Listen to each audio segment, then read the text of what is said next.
이렇게 읽겠습니다. 그가 6해 동안에 품꾼의 삭새 애나 받을 만큼 너를 섬겼은즉 너는 그를 놓아 자유하게 하기를 어렵게 여기지 말라. 그리하면 내 하나님 여호와께서 내 범사에 내게 복을 주시리라. 아멘. 신명기 15장 12절부터 18절까지 본문입니다. 자유롭게 하라. 자유롭게 하라 라는 말씀의 제목입니다. 12절에 나와 있습니다. 12절 내 동족 히브리 남자나 히브리 여자가 내게 팔렸다 하자 만일 6해 동안 너를 섬겼거든 7째 해에 너는 그를 놓아 자유롭게 할 것이요. 자, 자유롭게 할 것이다 이렇게 말씀 주고 있는데요. 어제는 우리가 면제하라라는 말씀을 받았습니다. 면제, 어떤 빚이나 어떤 구속된 것들로부터 탕감하는 것. 자, 이것이 이제 면제하다였다면 오늘 같은 의미로 자유롭게 하라라는 말씀을 우리가 함께 받고자 합니다. 자, 자유롭게 하라. 성경에서 이제 명령형이 등장을 해요. 하나님께서 너희는 뭐뭐하라 또는 뭐뭐하지 말라 이렇게 명령의 문구로 우리에게 말씀을 주십니다. 이 문구를 우리가 어떻게 이해하고 해석하고 받아들일 것인가? 자, 우리가 감당하는 것이 되기도 하겠습니다만 본질은 무엇입니까? 하나님께서 그렇게 우리를 하게 하실 것이다. 또는 하지 않게 하실 것이다. 자, 이게 원래 명령이 가지고 있는 원래 의도입니다.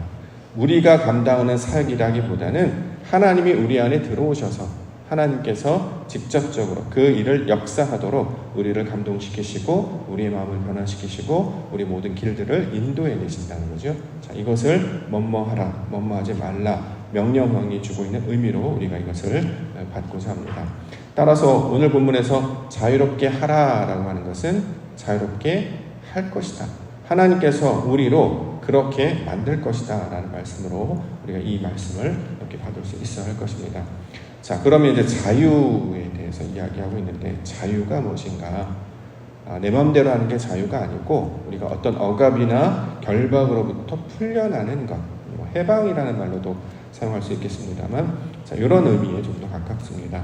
이사야서 58장 6절에 보면 흉악의 결박을 풀어주며 멍에의 줄을 끌어주며 압제 당하는 자를 자유케 하며 모든 멍에를 꺾는 것이 아니겠느냐. 자, 결박을 풀어주고 줄을 끌어주고 자, 압제 당하는 자를 자유케 하는 것. 영어로 이제 free라는 단어를 사용하고 있는데요. 자, 이런 것들로부터 종속되거나 구속됐는데 여기서부터 벗어나는 것을 자유하게 할 것이다 이렇게 얘기합니다. 그러면 우리가 어디에 종속을 당하고 있을까요? 어디에 결박을 당하고 있고 어디에 갇혀 있을까? 이걸 이제 성경에서 말하는 그 의미대로 이해를 해본다고 하면 우리가 소위 말하는 이제 물질 세계에 이제 종속되어 있죠. 예를 들어서 우리는 2차원을 살아가지 않습니까? 시간과 공간의 제약을 받을 수밖에 없습니다. 육신으로 살기 때문이죠.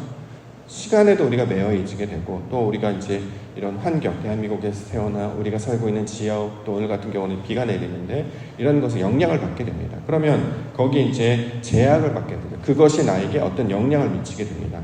또 사람들을 만나게 돼요. 사람들을 만나게 되면 그들로부터 어떤 교제를 하게 되고 또는 갈등을 겪기도 하고 이렇게 영향을 받기도 하고 또 어떤 일이 일어납니다. 그러면 우리 마음이 이제 올라가기도 하고 내려가기도 하고 이렇게 우리가 영향을 받는 거죠. 한마디로 이 물질 세계라고 하는 것에 종속되어서 여기에 영향을 받을 수밖에 없는 것이 바로 우리입니다. 그런데 하나님께서 우리를 자유롭게 한다는 것은 여기에 있지만 거기에 영향을 받지 않게 살게 할 것이다. 이걸 자유롭게 하다의 의미가 된다라는 것이죠. 자, 하나님께서 우리를 하나님의 거룩한 백성, 소위 말해 성민으로 불러주셨죠. 그러면 이 땅에 태어나서 살지만 이 땅의 모든 것 가운데 영향을 받지 않고 마치 하늘에 속한 사람처럼 살아가게 된다는 거예요. 자, 이것을 이게 이제 다른 말로 진리로 살다 또는 초월하여 사는 삶을 사는 것을 우리 가운데 가르쳐주고 있습니다. 예를 들어서 오늘 새벽같이 전쟁 난 줄 알았어요. 새벽에 천둥 번개가 너무 세게 쳐가지고 전쟁 난 거 아니야? 눈 떠보니까 이제 비가 심하게 오지요. 그럼 이제 일반적으로는 두렵다, 무슨 일이 생겼네, 걱정이 생기기도 하고 이제 오늘 새벽은 건널까?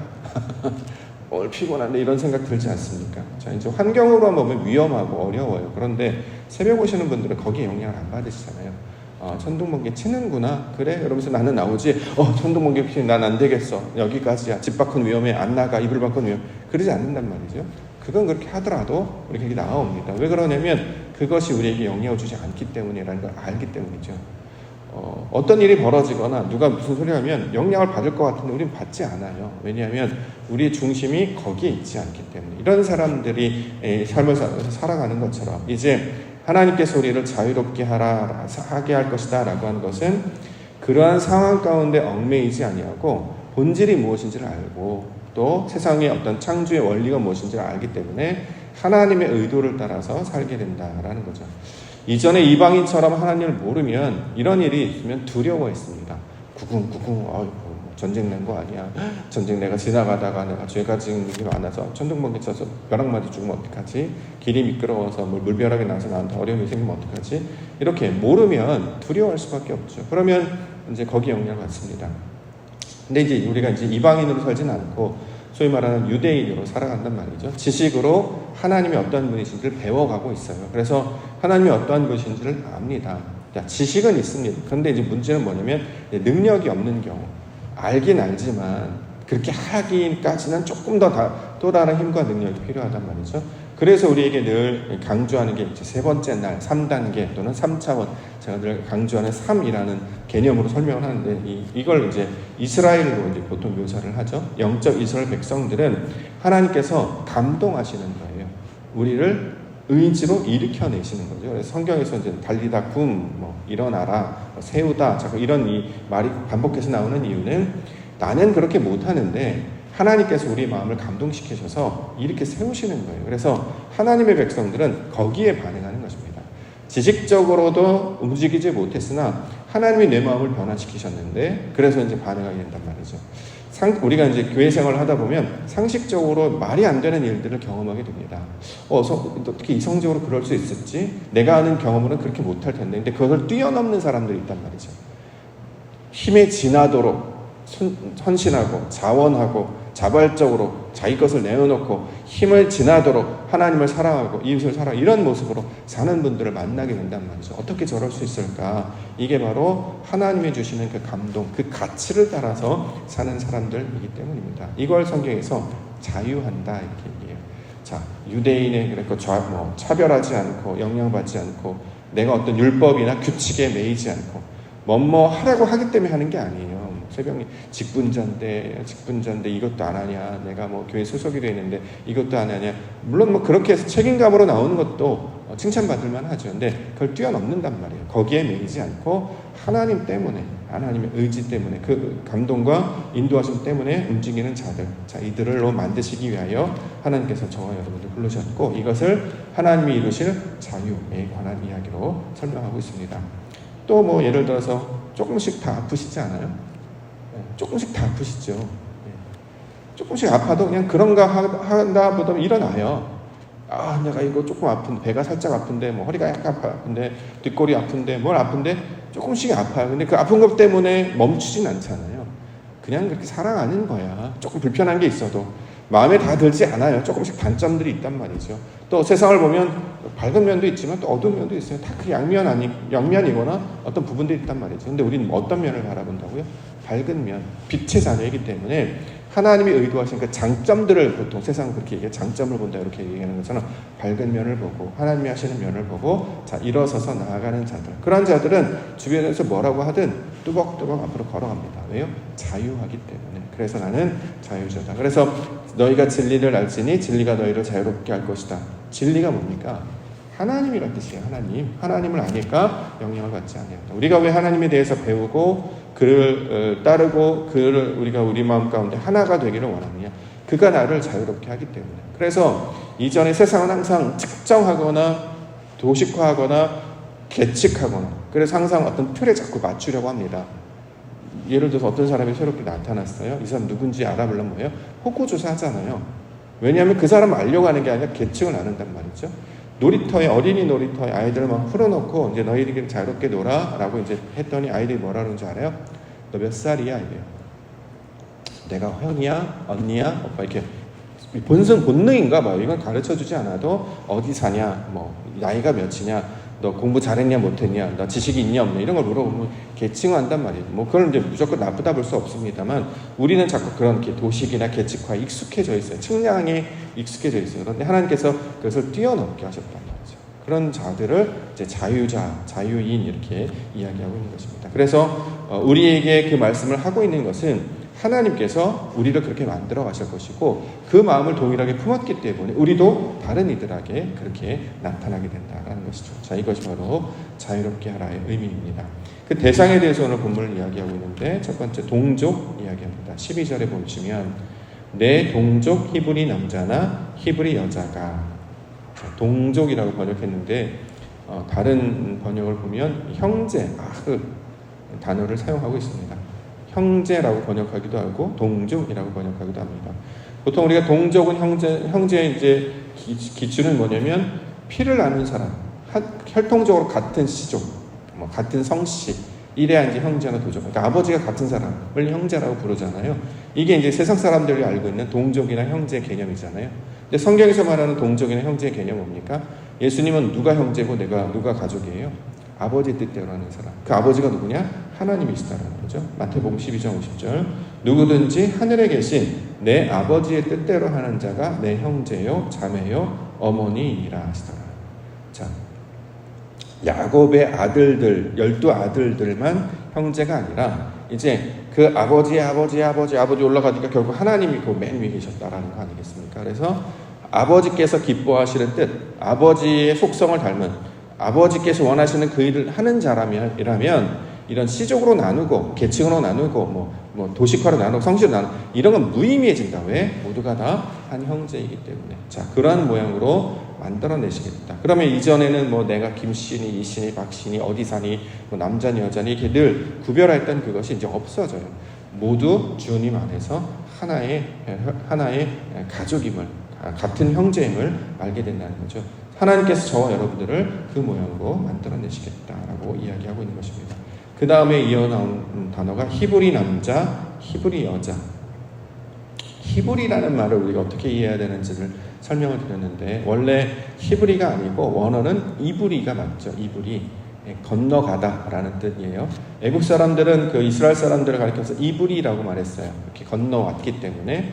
그래서 이제 나중에 다시 건너가죠. 홍해를 건너가고 요단강을 건너가요. 건너가다. 그래서 그걸 이브리라고 한다. 근데 건너가지 못한 사람이 있고 건너간 사람이 있죠. 건너간 사람을 성경은 히브리라고 부른다. 건너간 자. 이렇게. 이건 이제 우리로 이해하면 이제 상태가 변화되었다라는 거죠. 그래서 성경에 이제 히브리서가 등장하는 이유가 히브리 사람들에게 주는 편지로 우리가 이제 받아들이는데 여기서 말하는 히브리 사람은 누구를 가리키냐면 상태가 바뀌었다는 거예요. 애굽 사람이 아니라 가나안 사람이었다. 애굽 사람이었을 때는 원망불평, 시기질투 이런 말 하는 사람인데 히브리 사람이 되면 하나님 나라 백성이 되었기 때문에 그는 감사, 기쁨, 영광 이런 말들을 하게 됩니다. 언어가 말이 바뀌게 되고 뜻이 바뀌게 된다라는 것입니다. 그래서 이것을 히브리라고 이야기한단 말이죠. 자, 우리를 하나님의 백성으로 바꾸시는 이야기를 이제 히브리라고 이야기하고 오늘 본문에 히브리 남자나 히브리 여자가 이렇게 이제 번역을 했는데 우리가 그렇게 읽습니다. 이제 그렇게 읽습니다만 이렇게 반복적인 단어가 2번 나오면 어떻게 이해해야 되는지를 말씀드렸죠. 앞에 있는 것은 하나님의 것, 뒤에 있는 것은 우리 거예요. 하나님이 남자라잖아요. 말씀 주시는 분이기 때문에. 우리가 여자잖아요. 말씀 받는 쪽이기 때문에. 그러니까 하나님의 성질을 우리가 받아내면 이런 모양이 된다라는 것을 문장으로, 이야기로, 사람으로 설명을 쭉 풀어서 해내는 것입니다. 그러므로 오늘 자유롭게 하라라고 하는 것이 그가 우리를 자유롭게 할 것이니까 우리도 그렇게 하게 될 것이다. 너희가 자유하니 나아가서 우리도 자유한 자가 될 것이다. 자, 이렇게 약속의 말씀으로 주고 있다라는 것이죠. 그 동족, 히브리, 요 같은 개념으로 준 말이 이제 종이라는 말이죠. 16, 17절. 종이 만일 너와 내 집을 사랑함으로 너와 동거하기를 좋게 여겨 내게 향하여 내가 주인을 떠나지 아니하겠노라 하거든 송곳을 가져다가 그의 길을 문에 대고 뚫으라.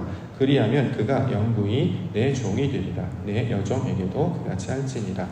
자, 여기서 말하는 종의 개념은 이제 하인, 노예, 슬레이브 또는 서번트 이런 개념이 아니라고 했어요. 성경에서 말하는 종은 같은 성질을 가진, 영어로는 스피시스, 같은 종류, 같은 성분을 가진 자를 종이라고 우리는 번역을 그러니까 언어를 그렇게 사용을 하고 있다라는 것입니다. 자, 그것은 이제 귀를 뚫어서 마치 귀걸이 하는 것처럼. 그래서 우리 가끔 이제 동물의 왕국이나 이런 다큐멘터리 보면 이제 저 아프리카 사람들이 귀 뚫어서 큰 링 같은 거 목에 막 걸고 막 이렇게 하는 이유를 이제 알겠죠. 하나님의 속한 자라는 뜻이죠. 그들에게 있어서. 물론 그들에게 있어서 그것이 토속신앙인지 기독교인지는 정확하게 확인되지 않았습니다만 왜 그렇게 아픔을 감수하고 그렇게 몸에 무리하게 그렇게 할까? 그게 영광의 상징이 되기 때문인 것이 이제 나타나게 되는 것이죠. 자, 요것을 이제 우리로 그렇게 적용하면 우리도 그럼 귀를 뚫어야 되겠네. 그러니까 이제 문자 그대로 지키는 사람은 이게 그렇게 되는 것이고 우리가 하는 것은 상징이죠. 그러니까 귀가 뚫려 있는, 열려 있는 자. 하나님의 소유된 백성, 이 사람은 하나님의 속한 성질과 똑같은 자가 되었다. 그죠? 그래서 주인을 떠나지 아니하겠다. 이런 고백을 하게 되는 거잖아요. 내 소속이 어디 있느냐? 나는 하나님의 사람이다. 이것을 마음 가운데 새기고 있는 거죠. 이걸 이제 다른 표현으로는 이제 할례라는 모양으로도 설명을 했죠. 남자들이 할례를 받는 것은 하나님의 백성임을 인치는 하나의 상징이잖아요. 이 귀를 뚫는 행위도 똑같단 말이죠. 그럼 지금도 귀를 뚫어야 되는 그럴 필요가 없다는 거예요. 하나님이 의도하신 바를 설명을 했으면 알아들었으면 더 이상 그게 필요 없는 거예요. 이해를 했기 때문에 하나님께서 우리를 하나님의 백성 만드시려고 이런 이야기를 하고 계시는구나. 다시 말해서 자유하게 하시려고 이런 상징의 말씀들을 주고 계시는구나. 우리가 이렇게 이해하게 된다라는 것이죠. 자, 오늘 본문은 계속해서 하나님의 성민, 하나님의 거룩한 백성이 어떠한 모양으로 바뀌어지고 성숙하게 되고 변화되는지를 계속 설명을 하고 있습니다. 그런 성질이 우리를 바꾸게 된다는 것입니다. 자, 이것을 우리가 마음 가운데 잘 새기고 그것을 묵상하고 하나님의 성질을 받게 되면 세상 가운데 나아가 두려울 게 없죠. 왜요? 하나님을 따르기 때문에. 사람이 내게 뭐라고 해요? 예전에는 막 뭐라고 그러면 막 속상해하고 아파하고 눈물 흘리고 막 나중에 뒤로 돌아 미워하고 이랬잖아요. 근데 거기에 영향받지 않는다는 거예요. 왜요? 하나님이 하시는 거예요. 그러니까 자유하게 됐기 때문에. 사실 우리가 이 지경까지 나아가야 합니다. 그게 성숙한 자가 되기 때문에 우리가 건너가야 합니다. 히브리가 되어야 합니다. 왜요? 성숙한 자가 되어야 되기 때문에 이 과정을 겪게 하실 거라는 거예요. 아직 만약에 그런 거에 영향을 받고 계십니까? 과정이라는 거예요. 과정이에요. 잘못된 게 아니라 이제 그렇게 해 나가실 거예요. 그래서 어느 때 이제 시간이 좀 더 지나면 이제는 그런 거 들어도 난 이렇게 화가 안 나더라고.